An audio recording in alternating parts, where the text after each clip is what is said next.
dia, prof. Meu nome é Paula, do segundo ano ADA-TEV, e meu grupo é composto pela Isa Barbosa, Ludmila, Natália, Rafa e eu, e a gente vai fazer o experimento indicador ácido e base. O que a gente precisa vai ser uma canetinha permanente para fazer os rótulos ou as etiquetas, 16 copos descartáveis. A gente usará em pares. O primeiro será para a substância pura e o segundo com o indicador do pH para fazer uma comparação. Também precisamos de sabão líquido, leite de magnésia, refrigerante de limão, vinagre, água sanitária e água pura, sabão em pó, bicarbonato de sódio e, por último, o extrato de repolho roxo, que é feito com metade do repolho roxo mais 1 litro de água.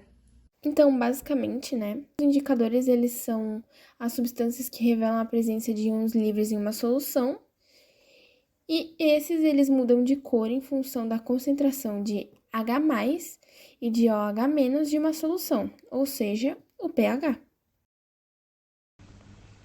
O objetivo desse trabalho é realizar medições de pH em diferentes substâncias para analisar e comparar suas características químicas. Ao identificar as amostras puras e as amostras a serem analisadas, o grupo pode observar e comparar as colorações resultantes após a medição de pH. Essa abordagem permite avaliar a acidez ou basicidade das substâncias relacionadas e entender melhor suas propriedades químicas.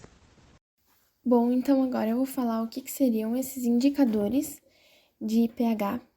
Os indicadores basicamente são substâncias que mudam de cor na presença de íons H+ e OH- livres em uma solução, e justamente por essa propriedade eles são usados para indicar o pH.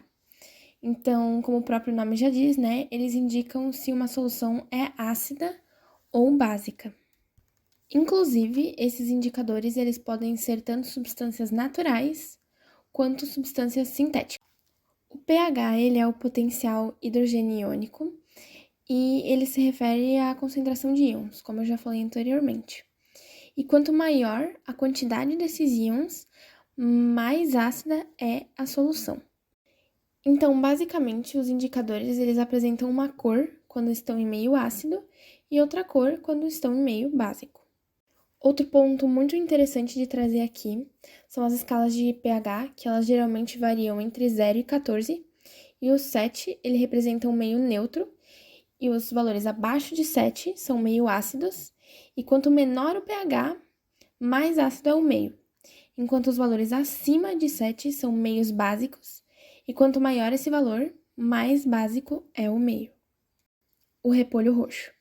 Ele contém pigmentos chamados de antocianinas, que são capazes de alterar a sua estrutura e, consequentemente, a coloração de acordo com o meio ácido ou básico que se encontram.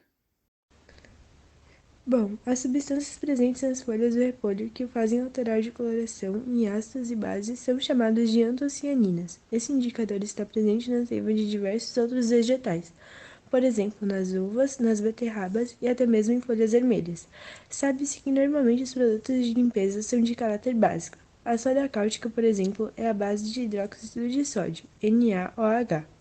Por outro lado, diversos alimentos possuem caráter ácido, como é o caso do vinagre, que é composto pelo ácido acético, e o limão, que tem ácido cítrico e ácido ascórbico, apresentando um pH muito baixo, que equivale a 2. No experimento foi avaliado que o vinagre é ácido, pH aproximado 2,9, bicarbonato de sódio é básico, pH 8, água pura é neutra, pH 7, sabonete líquido é ácido ou neutro, pH entre 5 e 7, leite de magnésia é básico, pH entre 10 e 5, refrigerante de limão é ácido, pH 3,3, água sanitária é básico, pH de 11,5 a 13,5, e o sabão em pó é básico, pH 11,5. Para fins educativos, o repolho roxo é um ótimo indicador ácido-base por ser de fácil preparo e acessibilidade. Não obstante, o extrato de repolho roxo com função de indicador tem pouca durabilidade.